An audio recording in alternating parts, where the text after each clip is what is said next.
Insyaallah kajian sore hari ini kita berbicara tentang surat Asy-Syu'ara yang sekarang sedang diangkat oleh media sehubungan dengan salah seorang ustadz yang sangat familiar dengan para pencinta Quran, pencinta sunnah.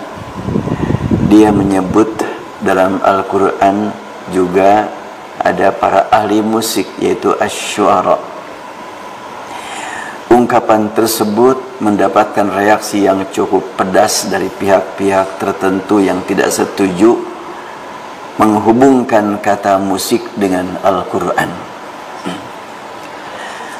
Memang penyair dalam bahasa Arab sangat berbeda dengan penyair dalam bahasa Indonesia. Syair dalam bahasa Indonesia tidak selalu berhubungan dengan musik, tapi syair dalam bahasa Arab selalu berhubungan dengan musik. Tidak ada syair dalam bahasa Arab yang tidak berhubungan dengan musik kecuali disebut dengan syairun hur, syair bebas.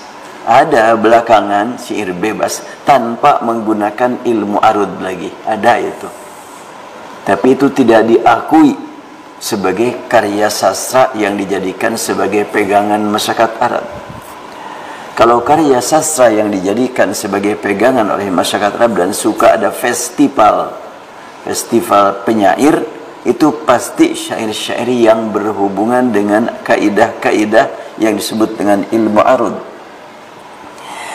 Apabila penyair membacakan syairnya tanpa alat musik pun sudah mengandung musik.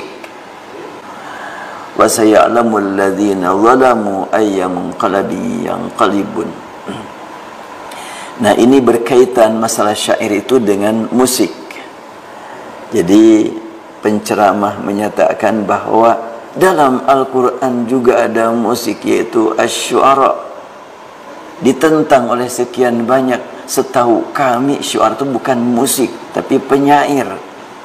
Boleh, itu adalah syairnya syair Indonesia.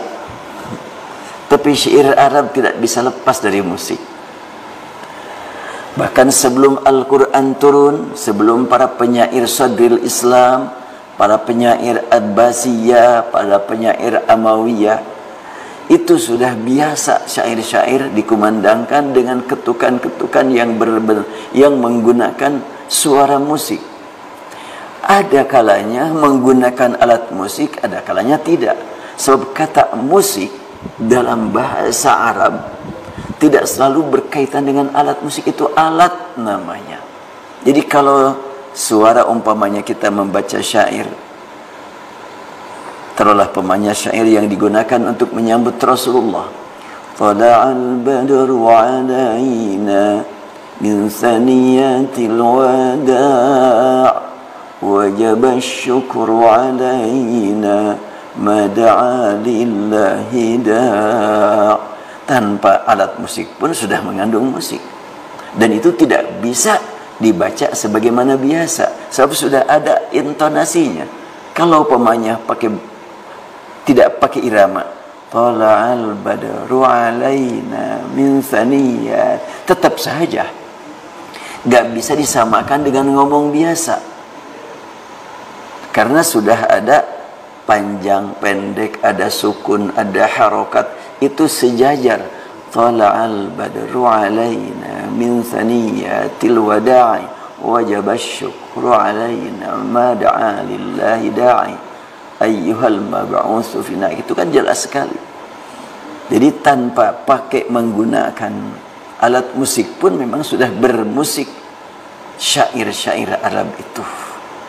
Makanya para penyair Arab bukan sembarang orang. Di samping mereka ahli bahasa, bisa milih kata yang tepat untuk diungkapkan, dan juga bukan cuma sekedar milih kata, tapi milih bentuk kata. Setelahnya bentuk kata dipilih juga yang pas dengan notnya. Apakah mau fa'ulun mafa'ilun, apakah mau mustaf'ilun atau mafa'ilu. Dan selanjutnya ada 16 bentuk syair. Ini keunggulan bahasa Arab. Maka dapat kita pahami kalau ada orang yang langsung menyerang, gak benar itu. Asy-Syu'ara, surat dalam Al-Quran disebut para pemusik. Oh iya, dia berkata tidak benar karena memang dia tidak mempelajari syair Arab. Kalau yang mempelajari syair Arab itu tidak bisa lepas dari musik. Berarti para penyair itu memang para ahli musik. Dan kalau ngajar ilmu arud, saya masih ingat ketika dosen-dosen di Al-Azhar, dokter-dokter ya yang ngajar di sana. Untuk S1 di Al-Azhar itu nggak ada yang tidak dokter, dosen-dosen itu. Kalau ngajar ilmu arud itu sambil gerak-gerak kakinya itu, semuanya gitu. Jadi mustaf'ilun gitu, fa'ulun, mafa'ilun gitu, atau tangannya yang bergerak, itu memang mengandung musik. Sekelas Imam Abu Hanifah, Imam Malik, Imam Syafi'i rahimahumullah menyatakan hukum asal musik makruh. Teks hadis yang sebenarnya masih diperselisihkan. Jangan lalu kita merasa benar sendiri kemudian langsung secara bombastis ungkapan-ungkapan yang menakutkan, padahal di kehidupan sehari-hari sudah tidak bisa terhindarkan.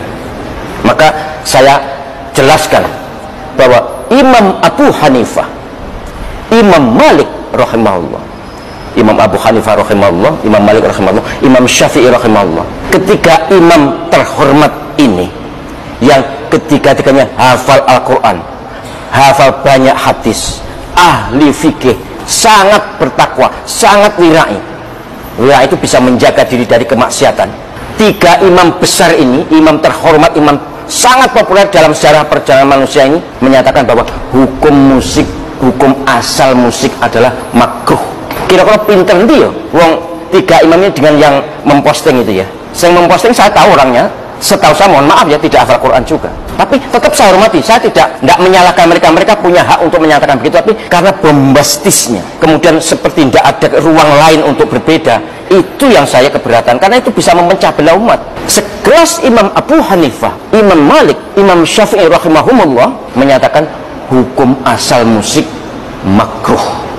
Bahkan yang mengejutkan saya adalah Imam Al-Ghazali, tokoh sufi, orang yang sangat-sangat ahli ibadah, sangat-sangat menjaga diri dari wirai, menjaga diri dari maksiat, hafal Quran, pengarang kitab Ihya Ulumuddin, menjadi rujukan tarekat mayoritas di dunia ini. Abu Hamid Al-Ghazali menyatakan hukum asal musik adalah mubah, boleh. Bayangkan kira-kira Al-Ghazali dengan yang mengharamkan itu pinter dia. Ya mohon maaf, saya sekali lagi tanpa merendahkan yang, tapi kita harus mikirlah, orang sekelas Al-Ghazali memahami ayat dan hadis-hadis tentang yang dianggap sebagai dalil musik itu tidak haram. Imam An-Nasai meriwayatkan Nabi SAW bersabda, a'linin nikah bidufuf, umumkan, siarkan pernikahan itu dengan dufuf. Dufuf itu rebana. Zaman itu belum ada organ, belum ada gitar, belum ada suling, mungkin ya, saya tidak tahu, tapi yang jelas Rasulullah menyebut dufuf, yang sekarang juga menjadi salah satu alat musik. Jadi saya paham dari para ulama besar ini, kemudian saya tulis di fikih kontemporer bahwa para ulama fikih kontemporer sepakat bahwa hukum asal musik boleh, bisa menjadi haram.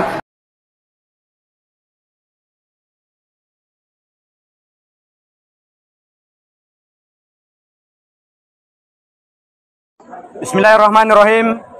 Menanggapi video Ustadz Mufli Safitra terkait dengan ceramah Ustadz Adi Hidayat yang sudah mengakibatkan kegaduhan dan polemik di tengah-tengah masyarakat secara luas, maka kami pimpinan wilayah Pemuda Muhammadiyah Sumatera Utara menyatakan sikap sebagai berikut.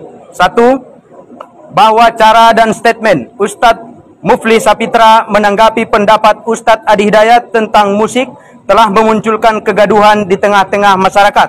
Kami menduga tanggapan yang dilemparkan Ustadz Mufli Safitra hanya terkesan mencari sensasi untuk menaikkan rating media sosialnya dengan melemparkan komentar-komentar yang berisi kebencian. Kedua, kami meyakini bahwa dakwah bisa dilakukan dengan cara yang lebih arif, tanpa harus saling merendahkan, mengolok-olok, dan tuduhan-tuduhan keji yang menyakiti antar sesama kaum muslimin. Yang ketiga, menuntut Ustadz Mufli Safitra untuk menjelaskan pendapatnya secara ilmiah kepada publik terkait musik dan hukumnya, tanpa harus menyudutkan asatidz yang memiliki pendapat lain. Hal ini agar umat memiliki perbandingan ilmu tentang musik tanpa harus diwarnai kebencian, saling mencaci, bahkan mengkafirkan antara satu dengan yang lain. Keempat, pernyataan Ustadz Mufli Safitra bahwa pernah menimba ilmu di pesantren Muhammadiyah bukan berarti menunjukkan beliau kader Muhammadiyah, tapi cenderung hanya penikmat amal dakwah Muhammadiyah yang saat ini justru beliau membalas dengan menyakiti hati banyak warga Muhammadiyah.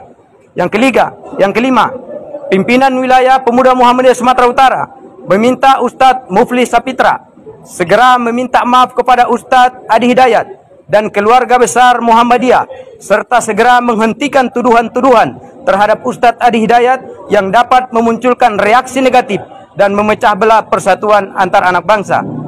Yang keenam, jika dalam waktu 2 kali 24 jam sejak Rabu 8 Mei 2024 Ustadz Mufli Safitra tidak meminta maaf, maka pimpinan wilayah Pemuda Muhammadiyah Sumatera Utara akan membawa persoalan ini ke ranah hukum yang berlaku di Negara Kesatuan Republik Indonesia.